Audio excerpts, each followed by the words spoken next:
welcome to Life in the Leadership Lane. I'm your host, Bruce Waller, where I get to talk to leaders that are making a difference in the workplace and in our community. What did they do to get started, and what are they doing to stay there? What are they doing to accelerate? And today, man, I have a special guest. Her name is Mary Leone.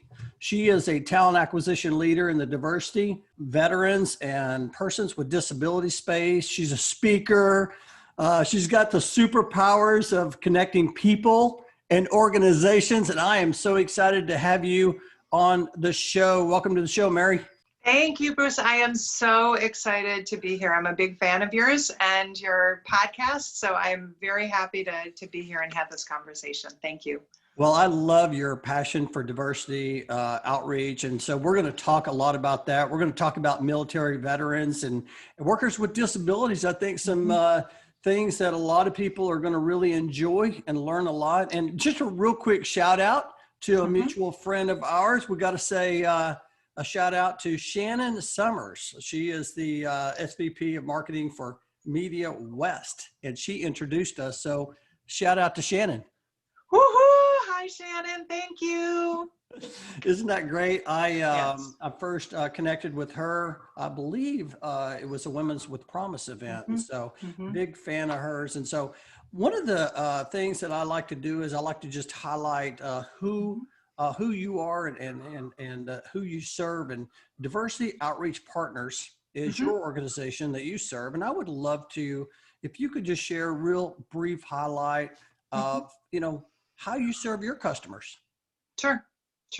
That's a great question. I actually started Diversity Outreach Partners with a partner named Ellen, and we are here to help companies with their diversity outreach to organizations. A lot of times companies who do affirmative action, so think government contractors and subcontractors, they do their affirmative action plans and they'll put them on the shelf. They don't do anything else. So we can help them with that diversity outreach to those organizations if they have gaps with females, people of color, veterans, or people with disabilities. We can help connect them and build those bridges to the diverse organizations so that they can close those gaps with their affirmative action plans. Oh, that's fantastic. And I appreciate you sharing that. I would love to, before we really take a deep dive into your passion for diversity outreach, I want to hear the Mary Leone story. I always like to just hear where you grew up and how in the world you got into a really recruiting and talent diversity outreach. That's a great question. I actually, if you can tell, I'm in Dallas, Texas, but I don't have a Texas accent. I still have my Wisconsin accent. I grew up in Madison, Wisconsin. Wonderful place to grow up. My first experience with diversity recruiting was actually at Kimberly-Clark in one of my first jobs. So I had actually been recruited with my business finance degree to do cost accounting. And somebody had once told me, Mary, you have too big a personality to be a cost accountant. And I agree completely, nothing against cost accountants. However, I did get the opportunity to do a recruiting role after that. And so I moved to the operation headquarters in Wisconsin, and one of my projects was to try and increase the number of target schools that we had. And so if you know anything about Kimberly-Clark and the northeastern part of Wisconsin, it's not very diverse. And so there were some opportunities. So we expanded our outreach to a couple of schools that were in the southeast, including University of Alabama and Auburn, and we started recruiting, trying to convince people that it was the right decision to come up to Kimberly-Clark and Neenah, Wisconsin. So that was my first opportunity with diversity recruiting, and I loved it. I ended up meeting my husband when I was in that role. He was in the Army, and so that's how I developed this passion as an advocate for helping military folks in transition. Went to grad school, then ended up in a series of positions in various recruiting and compliance roles. So my real love and my passion for diversity recruiting, helping veterans, as well as people with disabilities happened when I was in my last company called Texas Instruments, just a small company here in the Dallas area. Small little company. And I actually, when I was looking for a new role, I was looking for another director of talent acquisition position. And I happened to find something in compliance. So Texas Instruments wanted to bring me in and help with changing the compliance program.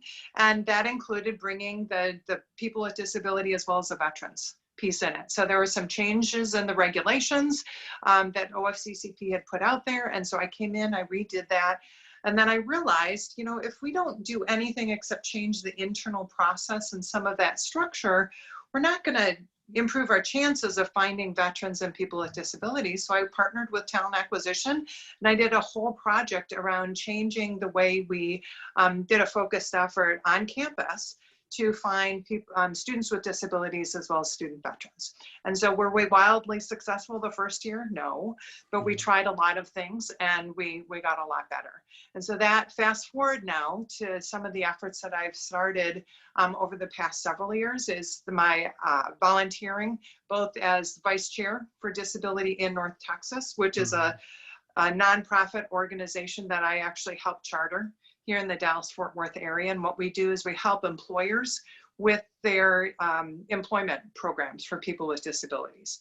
And so we do regular programming, et cetera. And I'm also involved with a very large national veteran organization called VETS, the number 2, and then industry. And we actually have grown in the past year from inception to over 30,000 followers on LinkedIn.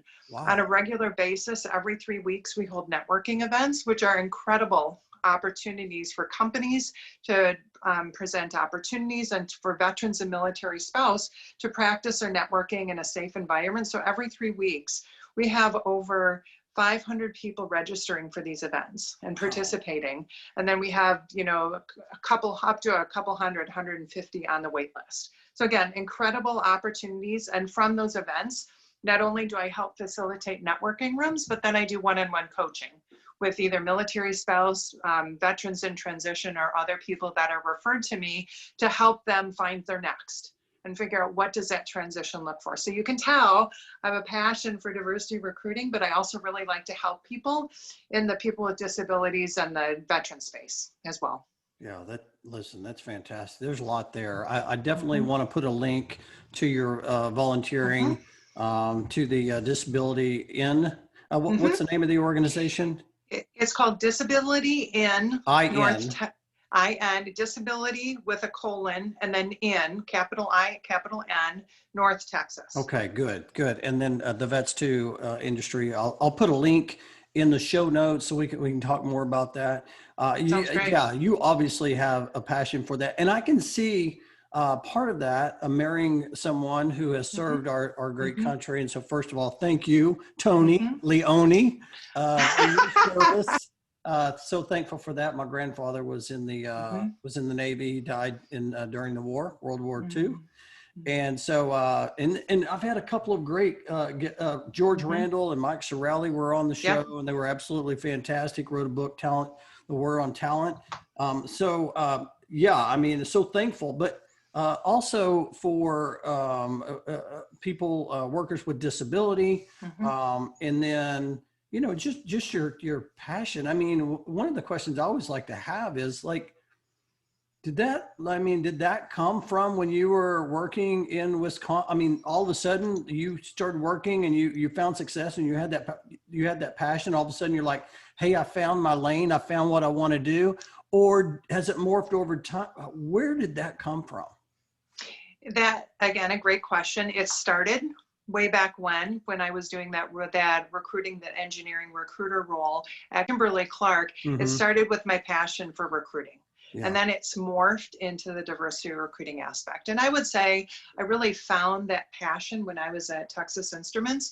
I did a project. I had actually reached out to all 25 of the target schools. I reached out to over 120 different contacts on those campuses to try and figure out who does disability recruiting, who does veteran recruiting well? What are some best practices? Where should we go as a company? What should we be doing? Because I learned very quickly, if we would rely on agencies or other organizations, we would only fill a couple of positions within those spaces at Texas Instruments. And so I wanted to do more. I wanted to figure out who is doing this well, and let's replicate some of that. And so that's where I developed my passion. I worked very closely with the talent acquisition organization to implement that. And then I was asked to be on the leadership team to help charter the nonprofit with Disability in North Texas. I'm still very involved with that organization, doing the annual plan and helping to plan some of those virtual events now as well. So again, and I had mentioned about my my volunteering with a veteran community too.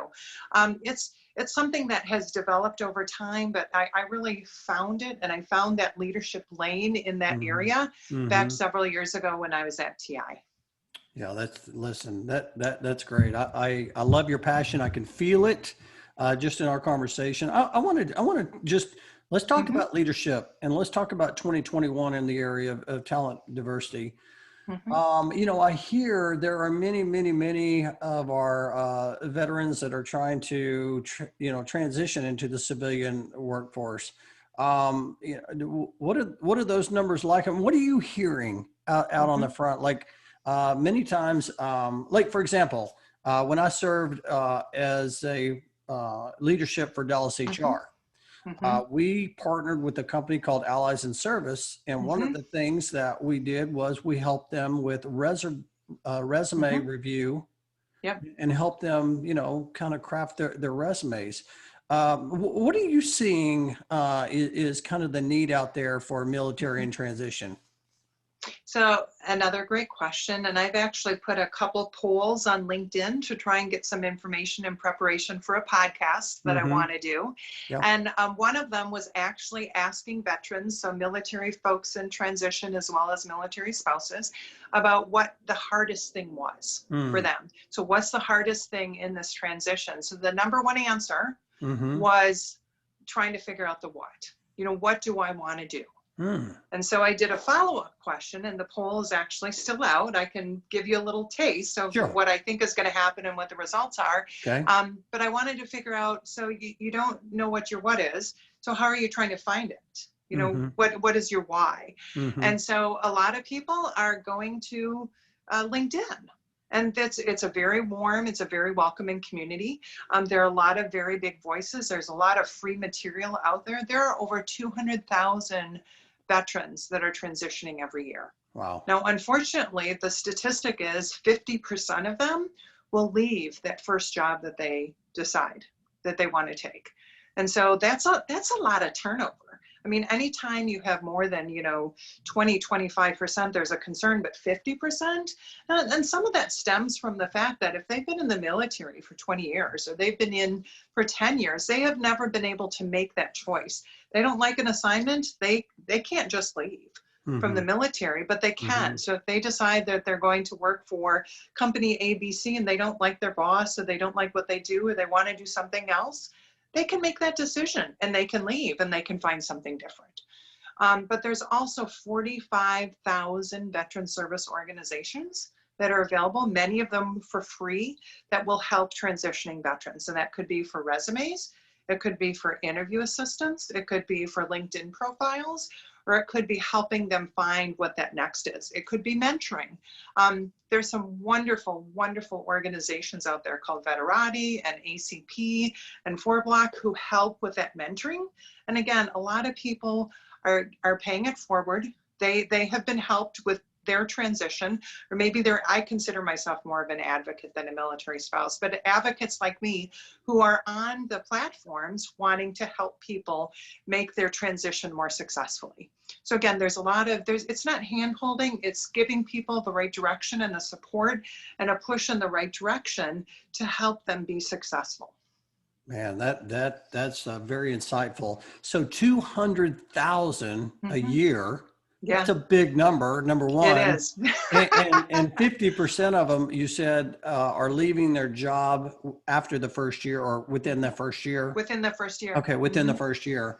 And so I could see that, because like the first thing you said was they are wondering what they want to do. So they haven't really had any experience. So they try something. And then they find out, well, this is not it. And now they have a choice. Now I get that. Yeah. One of the things me and you talked about before was, anytime someone's trying to decide, what they want to do, many times it's always good to try to figure out who they want to be. Yeah. Right. And so trying to identify that. And so these resources you just talked about, and I definitely want to put some of those in the show notes. Sure. These are some resources that can help them. So many times, not only you advocate, but you're also directing organizations, directing different people to these resources for them to have, correct? Yeah, that's correct. And so there's a couple of organizations that I can highlight that Mm-hmm. have a lot of these resources on there. So Vets to Industry is an organization, and the founder, Brian Arrington, again, wonderful, wonderful leader, very passionate about, helping veterans and military spouse and others in transition. And one of the things his goal was is as he was going through his transition, he realized that there were 45,000 veteran service organizations, and he didn't know every single one. Now, he had been in the Air Force for 20 years, and he felt it was a disservice that he was paying to all the people that had left before him, and he didn't know about all of those resources. So his goal is to library and catalog all 45,000 on the Vets to Industry website, to have them in one place, because there isn't one location that's available. Now, it's a big goal. 45,000 is a lot, so we're in process, but it's would be a wonderful, wonderful resource. So there's another organization called military-transition.org, and I know Brian Nishwander, the founder, he's wonderful as well. He actually has quite a few of these links to resources for mentoring, he does a lot of original content on interviewing and different things like that, on the various skill bridge or internship type programs for veterans, all sorts of resources. And again, you can go on as a military spouse, you can go on as a veteran, and there are ways that you can use the website to help with your transition and help figuring out what is that next. Another thing that I'm doing with the Vets to Industry organization is I'm part of a Tiger team to help with the career, the career search, or the career in an educational environment, it would be called the Career Services Office. So so when people are coming to us as mentees and they're needing help and they're saying, hey, we need help with a resume, we need help with, well, how do you network? How do you, are there mentoring organizations? So they can come to us. We can have that intake call. What I usually do is I listen to people to figure out where they are, and then I recommend that they attend various things. They check out various resources. They go to various organizations, and of course, attend the Vets to Industry networking events. But I'm part of that Tiger team that's putting that process together. And one of my roles is to put together that informational interview document. So again, a lot of times people just want to know, what do you do, Bruce? And so what does a day in the life look like for you? Do I want to go into relocation? And so putting together some of those questions to ask to help educate them and find out, hey, is that something I want to do? Or maybe not. But again, trying to help them make it a little bit easier. And it can be informational interviews. It could be networking. It could be interviewing, whatever that form takes, but trying to help people with that next and make that transition a little bit easier. That's fascinating and noteworthy. Love the work. Love the name, Tiger Team. Yeah. Now, that's got some teeth right now. We're all over it. Oh my gosh. There's another resource I'm going to mention here. And, the audience for Life in the Leadership Lane are just people that want to they just want to learn. They want to grow. Many of them are in HR and they're looking for, just ways to help others. And so the SHRM Foundation also has what they call a Veterans at Work certificate. Yeah. And basically HR leaders can go and it really just helps them understand the barriers for the military transition, helps them articulate a business case and really just create strategies to help educate your stakeholders. And so I always like to, just from the corporate side, I always like to recommend that they be sure and check out the Veterans Work Certificate. Had you heard of that? I have. I actually haven't taken it myself, but I've heard from several of my colleagues and peers and how wonderful it is. Yeah, that's great. Yes. So I would highly recommend it. Yeah, and that's fairly new too. And so I'm trying to advocate for that as well. And listen, that is so important, such important work. I love what Tim Tebow says. He says our most important work is always ahead of us, Mhm. and you're doing some important work, and I love that. Are there any? I mean, I have so much, on transitioning military Yeah, because yeah. I I'm so grateful, right, for our freedom and for what they've done, and you just want to help in any way. And so I'm hoping this will help. One of the areas that, like I said before, the resume writing, Mhm. is that something that you help them with as well? It's generally something that we have a lot of veteran service organizations that will help with that. For example, Okay. Still Serving Veterans. Okay. So there are other veteran service organizations that help with that. I will look at a resume and I'll give them some Yeah. suggestions. I actually did somebody's. Oh, I think I talked to her a couple times last week where she had actually had she had tried it herself. She had worked with a professional resume writer, and then I gave her a copy of mine. Again, not that mine is the gospel truth, but just to give her an example. And we had a conversation about suggestions on what I would change. I prefer not to completely redo somebody's resume because Right. it is theirs, and Right. they need to feel comfortable with what they're presenting. Yeah. I generally refer, but I'm happy to look at those resumes Yeah. and give you my thoughts or suggestions. No, that's great. Sometimes it's hard to make that translation though, because again, they're used to military speak, and that doesn't always translate to corporate world. And again, it's almost when I was talking with a mentor when we were in the compliance world, we talk about talking Klingon, because again, it's a whole different language. So with Star Mm-hmm. Trek. And Mm-hmm. so, you talk a different language and people don't always relate. So you need to be able to make that translation from military to corporate. Let's talk. Let's kind of pivot just a little bit on Hmm. workers with disabilities. I mean, Hmm. that's definitely a passion for you as well. And I was reading from the SHRM website, and it said, Hmm. according to SHRM research, only about 25% of organizations have explicit goals for recruiting and hiring people with disabilities. What's your thoughts and perspective around workers with disabilities, and what do companies need to know there? So that's a really good topic and it's very broad. The things that I'm going to share are beyond compliance. It's not just a check the box. Mm, One of the things that a lot of companies, in my mind, aren't doing well is making it comfortable for people to self-identify as having a disability. A lot of times, 70% of disabilities are invisible. So you can't tell that somebody has a disability from just looking at the individual. Maybe it's a hearing impairment, maybe mm. it's a learning disability, maybe they have dyslexia, maybe it's something else that again isn't visible. And so sometimes people are just not comfortable sharing that information because they don't know how they're going to be treated or if they're going to be treated in their mind unfairly. So making sure that people are welcoming, that people are comfortable, and that you have a process for addressing not only accommodations, but also making sure that you have the accessibility that's needed for people with disabilities. So let's say somebody has a visual impairment, Yeah. are your websites, so when you're trying to attract talent, are your websites accessible to people who have that visual disability? Mm. So do you have captions on your pictures so people can use it with a screen reader? Do you have for your hashtags? So if you have 3 words, are each letter of the first letter of each word capitalized so a screen reader can read it and it doesn't sound like one jumbled up word.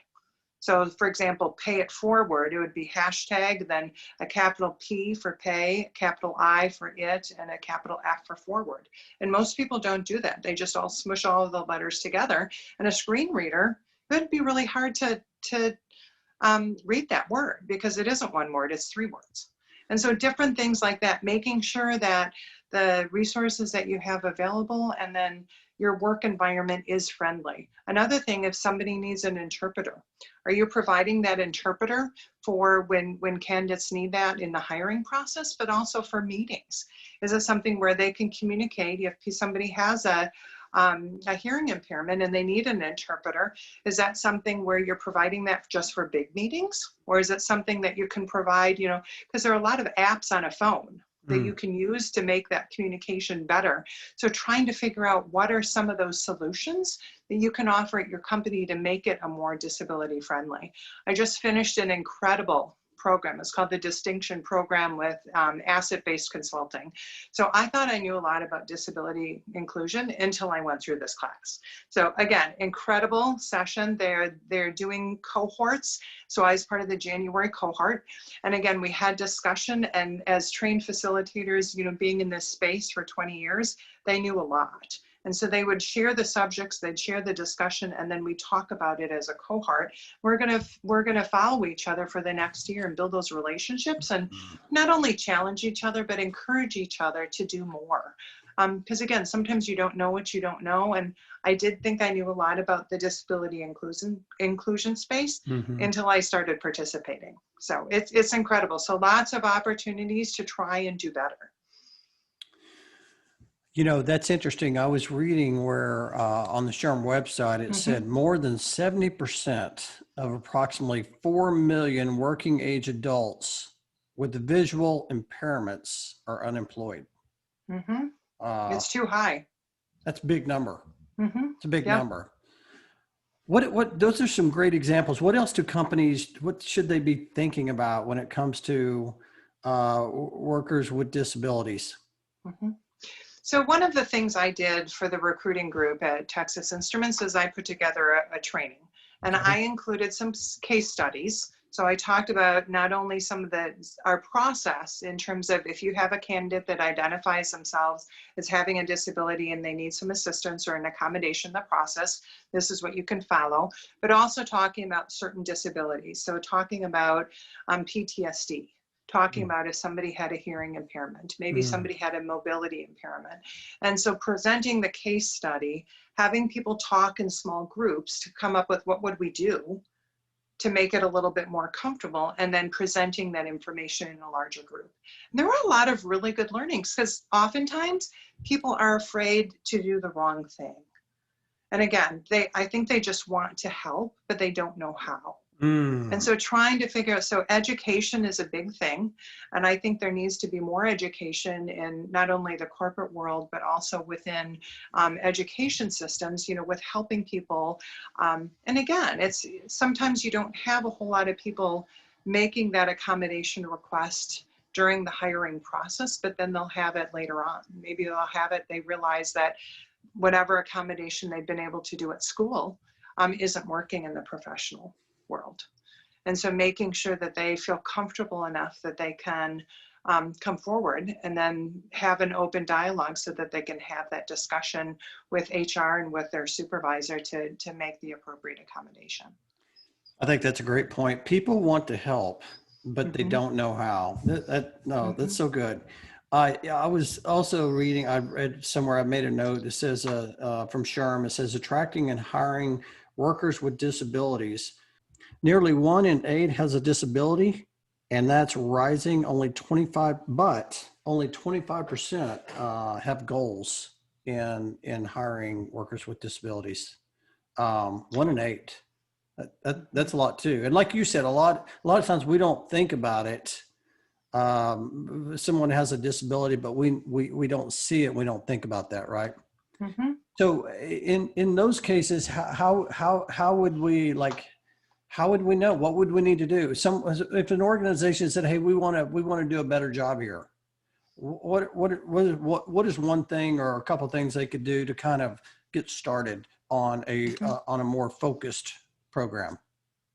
One of the things I think they can do is they can share testimonials, or they can share employee stories. So, and another thing that they can do is they can probably show people with disabilities on their website. They can show people with disabilities in their commercials, things like that. There's a commercial that I remember that was shown at a conference, and it was about 2 women who were adopting a deaf child. And they were meeting for the first time in an airport, and they had taught themselves sign language so that they could communicate with her. Okay, how many times can you think of all of the commercials, all of the things that you've seen either on social media or on regular TV, whatever you watch or streaming, and how many commercials have you seen that actually reflect people with a disability that you can tell? Not a whole lot, probably not 20%. From the No. statistic that I've heard, it's generally thought of about 20% of the population has some type of disability.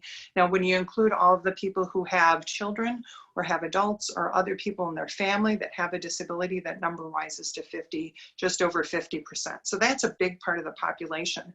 And to not have them portrayed on company websites, in information and commercials, um, that's a miss. I know that's something that people are working towards, and they're pushing towards better representation. Mm. But to your point, and getting back to the question, I think having those testimonials. So if you've had something that has been very successful, so I'm going to give my friend Hiran at EY, who has a fabulous program, a neurodiversity program. They actually have a standalone business. So Okay. they've completely redone their program where they are hiring neurodiverse people and in this program, and it is a successful business unit. So again, it was actually highlighted on 60 Minutes. I did a LinkedIn post on it back in the beginning of October. It's a fabulous example of how they have found this to be a wonderful source of talent. They wouldn't be able to do the things that they're doing in this business unit without focusing on that group. So again, it doesn't have to be just one specific group like neurodiversity.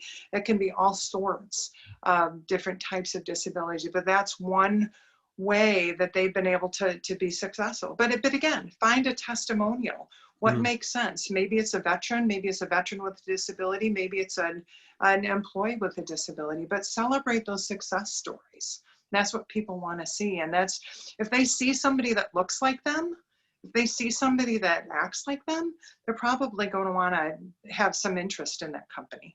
Oh man, what a great point. What a great point. Um, Man, I love that. Sharing a testimonial, that's such a Mm-hmm. great idea. And listen, for those that are listening and watching this right now, you may need to rewind this and watch this again. Make sure you got your pen and your journal and you're taking notes, because this is great information to start a conversation. Mm-hmm. Incredible. Let me piggyback off that, Mary. What if someone's looking at, what does success look like? I mean, you mentioned Ernst Mm-hmm. and Young. Tell me two or three things that if Mm-hmm. you looked at that and said, hey, you know what, this is a successful organization when it comes to focus on putting, getting military veterans back to work, and focus on workers with disabilities, and just Mm-hmm. have a really passionate for the outreach. What are some things that people would see that say, you know what, this company, Mm-hmm. they're very successful, and we need to try to, like, not copy them, but emulate some things that they're doing. So I think that's a good question. I think that the answer varies. And so one of the things that I would say is I think all companies are different. So you need to set your own goals. So Mm, a Wells Fargo isn't going to see success the same way that Amazon is or Bank of America. So everybody's going to be doing, but everybody needs to be doing something. So put your toe in the water. It's okay to start small. And that's something I recommend, when we have our Disability in North Texas events, you can just start with something. You can start with one intern. And then what you can do is you can hire that person again the next summer and you can build it. Maybe you have 5 interns.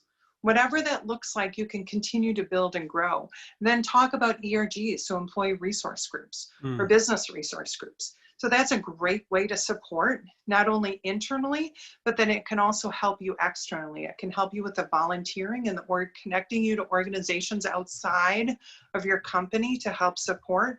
But then it also can help support with a mentoring program. And again, both people with disabilities as well as with veterans. And again, their ERGs are in all types of diversity, but it can also help with education. I mean, it's all sorts of different opportunities, but you need to start someplace. And maybe you start with, these are the 3 things that we want to do in 2021. Maybe it's we find one intern, we start a conversation with the ERG group, and then we figure out what kind of organization we can partner with to advance this. So again, 3 things.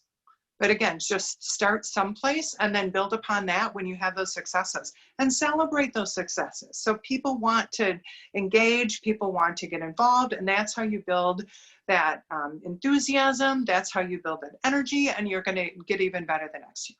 Oh, listen, that's fantastic. I'll make sure we'll put that in the show notes as well, to remind people. And I love what you said. It's about setting a goal and starting small, right? You Mhm. don't have to, I think, Halima McWilliams, recently shared, don't try to boil the ocean. Yes, you yes, know, yes. start small, be unique, put your own Mhm. fingerprint print on that. But at the end of the day, it's about what you said. It's about education and just doing the little things, starting the conversation, doing the little things well. And so this has been, this has been terrific. I think this is going to help a lot of people. I always like to ask, Mhm. um, and I'll also put the Mhm. information in the show notes. I always like to ask Mhm.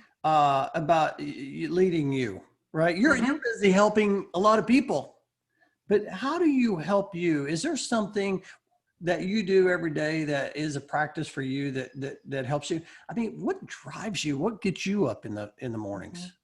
So I am a competitive swimmer from way back when. So I am used to getting up at 5:30 in the morning and exercising every day. And we used to do 2-a-days with swimming.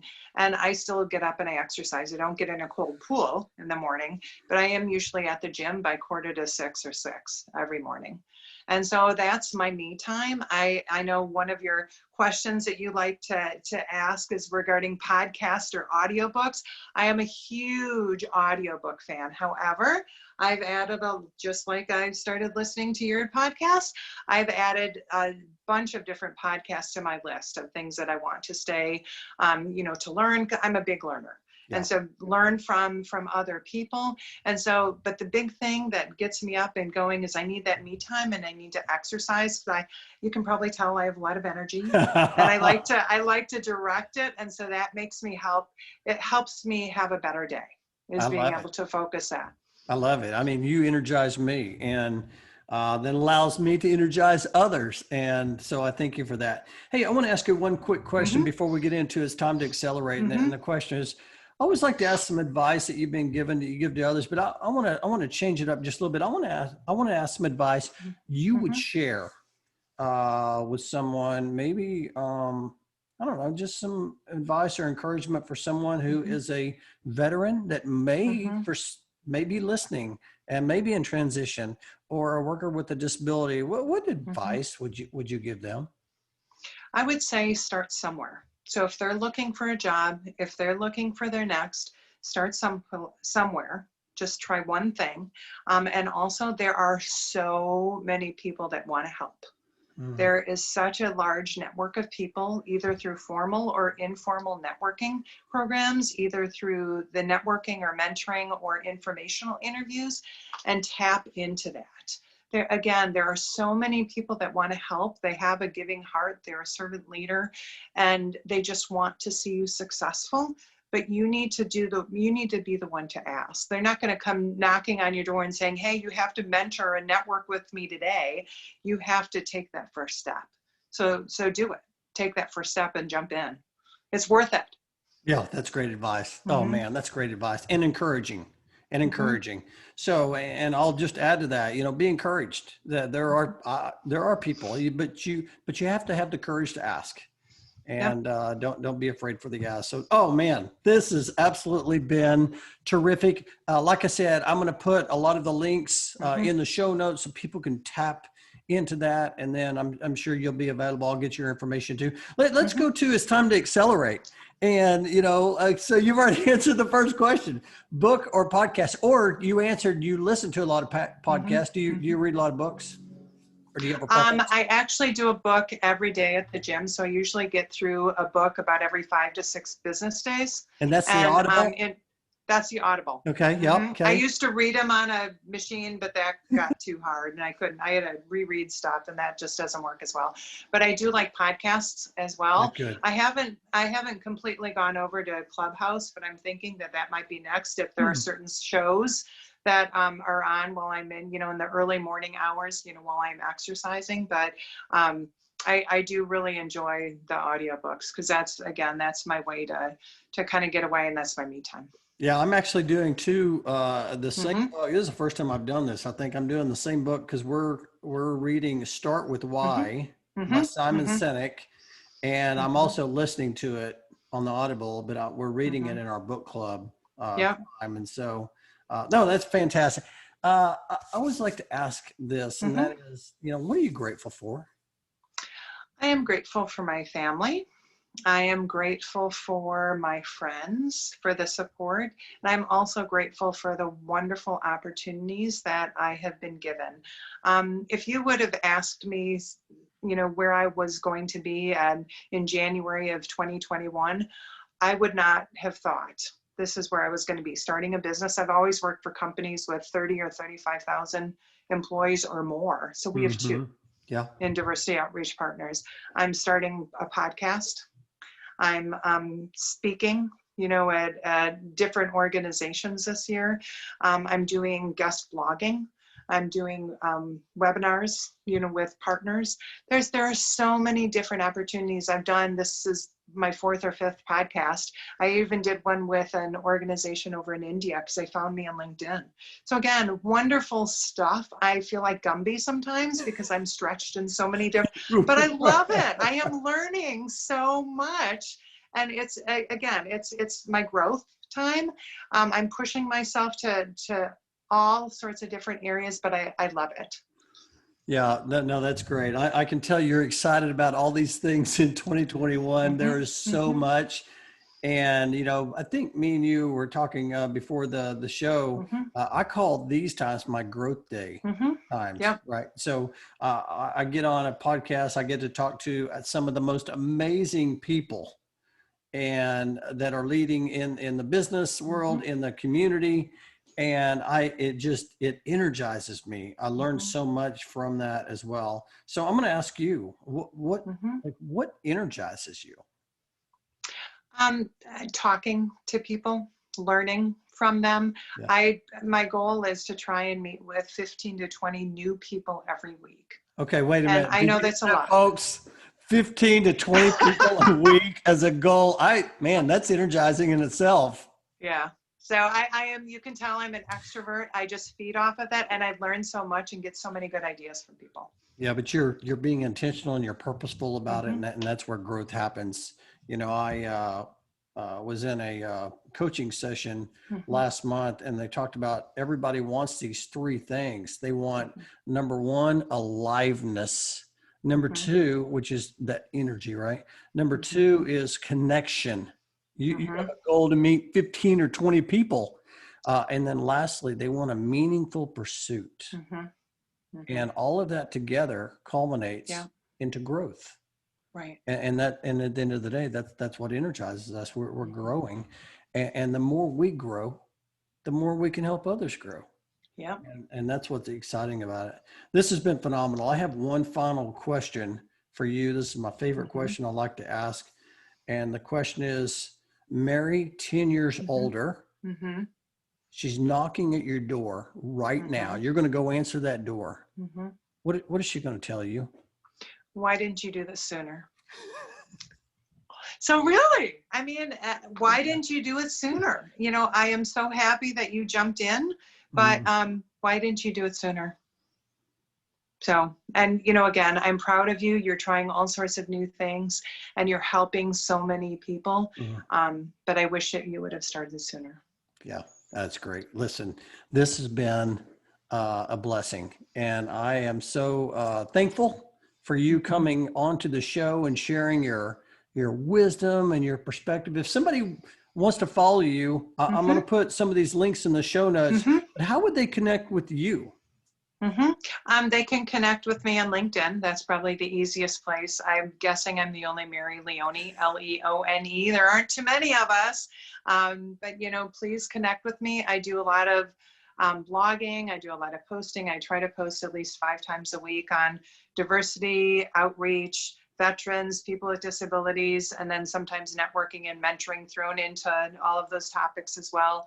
Love to hear from people and learn and build my connections. Like I told you before, 15 to 20 new people every week. It's a lot of people, but I learn a lot, and I feel like I'm able to help a lot of people too.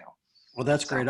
I've enjoyed it. And folks, if you've enjoyed this podcast, I just ask you to go out there and subscribe, to the podcast on Apple and Spotify and other platforms. Review the podcast on Apple. That always helps with our ratings, and then share it with others, because you never know who needs this message.